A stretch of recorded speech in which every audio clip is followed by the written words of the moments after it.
Hello, and welcome back to Easy English Sip. I'm Anna. And I'm Ben. It's so good to have you with us again, ready to say goodbye, mute English. Have you ever felt that little flutter of fear when you need to make a phone call in English?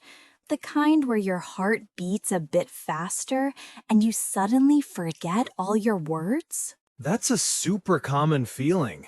It's because phone calls remove all the visual cues. No body language, no hand gestures, just voices. It can feel like you're talking into the void, unsure if you're understood.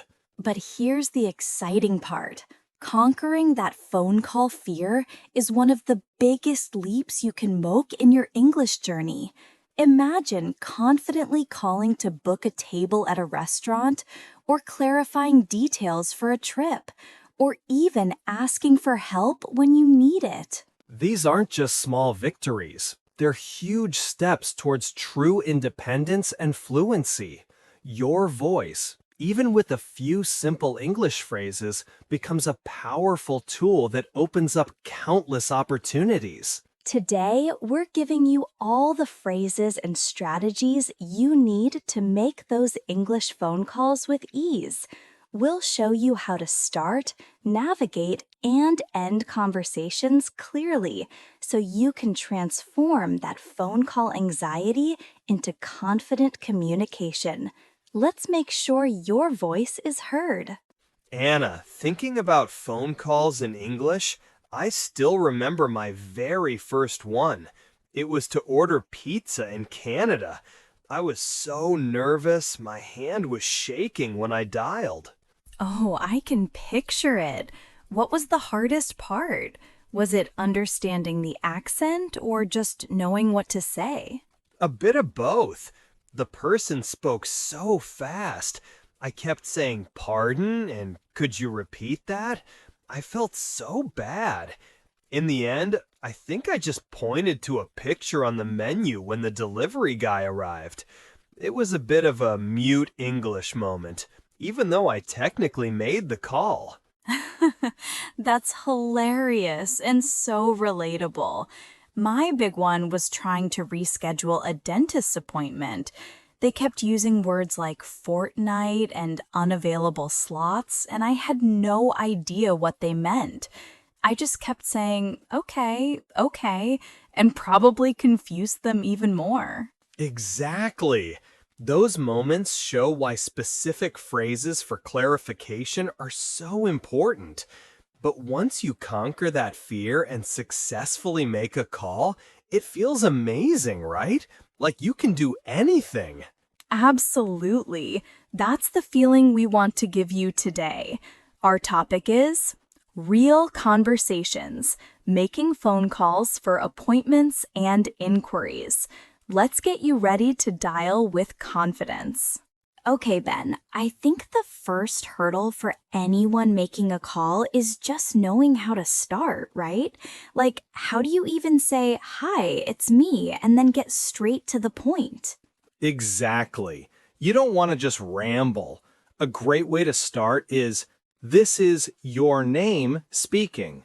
It's clear, it's polite, and then immediately follow up with why you're calling. Like, "I'm calling regarding topic."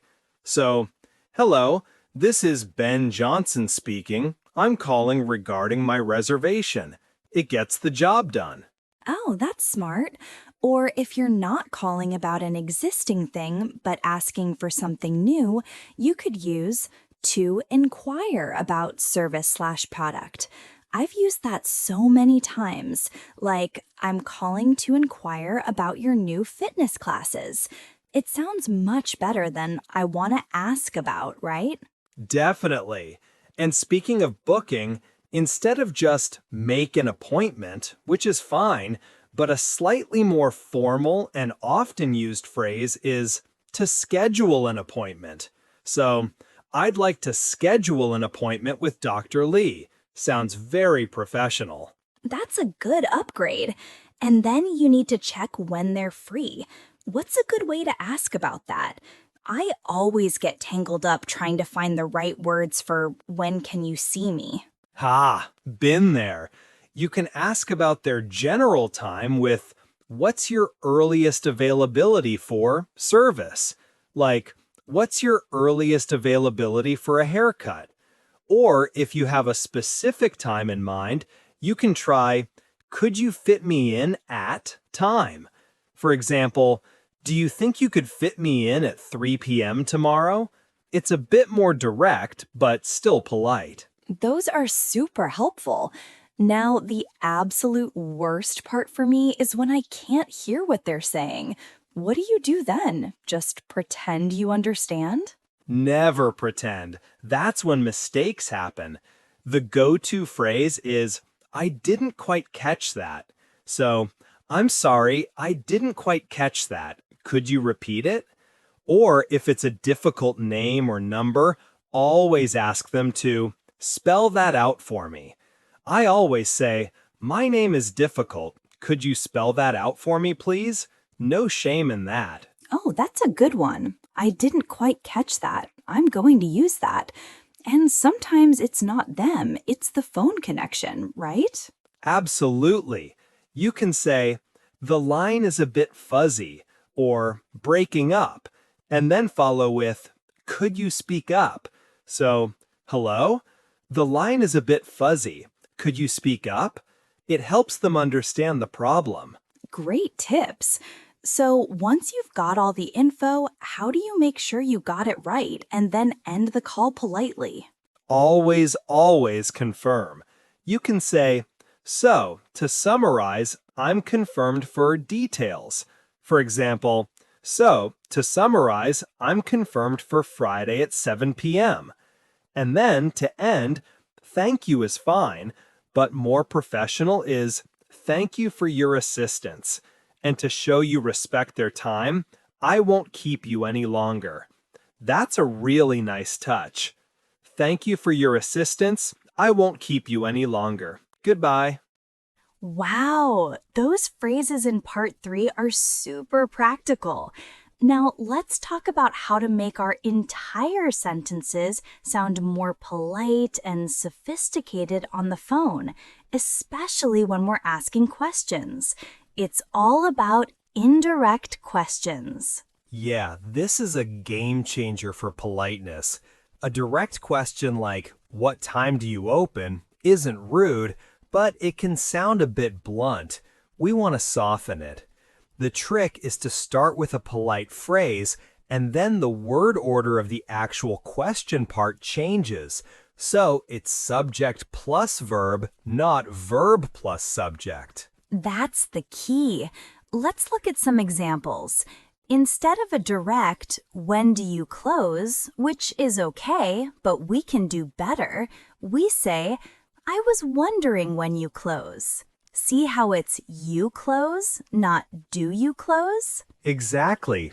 Or if it's a yes-no question, like, is a doctor available, you use if. So it becomes, could you tell me if a doctor is available? Again, a doctor is, not is a doctor. And what is the price becomes, could you let me know what the price is? It makes a huge difference in how polite you sound. These indirect questions are definitely a step up. What else can we use to sound more polite when we're making requests, beyond just can I? Great question. We use stronger, more polite modals. Instead of can you help me, which is a bit direct, try would you be able to help me with this? It expresses a possibility and is much softer. And here's a super important one. For asking someone to do something, use would you mind.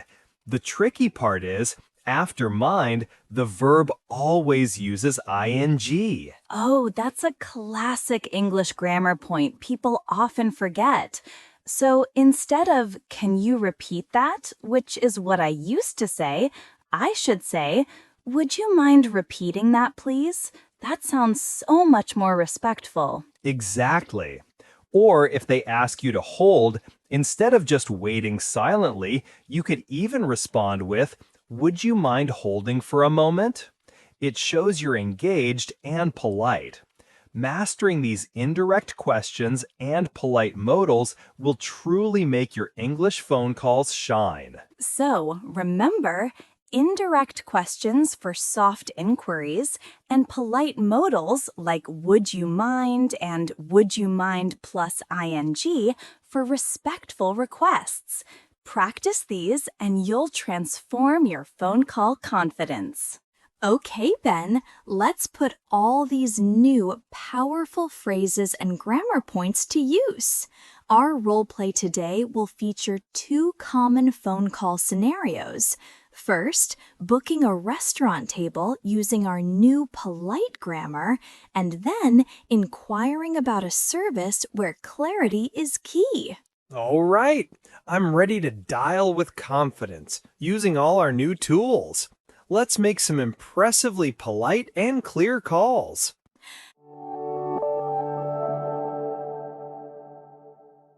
Hello, the Cheesecake Factory, Anna speaking. How may I help you? Hello, this is Ben Johnson calling. I was wondering if it would be possible to book a table for Friday evening, please? Certainly, Mr. Johnson. Could you tell me for how many people and at what time you're hoping to dine? Yes, I'd like to book for 4 people around 7:30 p.m. Let me just check our availability. Yes, we do have a table for 4 at 7:30 p.m. on Friday.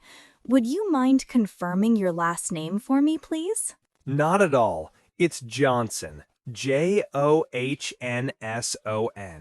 Thank you. So to summarize, a table for 4 for Mr. Ben Johnson this Friday at 7:30 p.m. Is that all correct? Yes, that's absolutely correct. Thank you so much for your assistance. You're most welcome, Mr. Johnson. We look forward to seeing you then. I won't keep you any longer. Goodbye. Excellent, Ben. Very polite and smooth. You truly sounded professional. Now for our second scenario. My turn to answer, and I'll be listening carefully for indirect questions. Hello, 24-Hour Fitness. Ben speaking. How can I help you? Hello, this is Anna Lee calling. I'm calling to inquire about your gym memberships, please. Certainly, Miss Lee. I was wondering what kind of information you were looking for specifically. I'm interested in the monthly membership. Could you possibly tell me how much it costs and what's included? Our standard monthly membership is $50. It includes full access to the gym, all fitness classes, and our swimming pool. $50? Okay. I'm afraid I didn't quite catch the last part about what's included. Would you mind repeating that, please? Not at all. It includes full access to the gym, all fitness classes, and our swimming pool. Ah, thank you. Got it now. So to summarize, it's $50 per month, including classes and the pool. Is that all right? That's exactly right, Miss Lee. Fantastic. Thank you so much for your assistance. I'll think about it and maybe call back later. You're very welcome. Please feel free to call us anytime. Goodbye. Goodbye.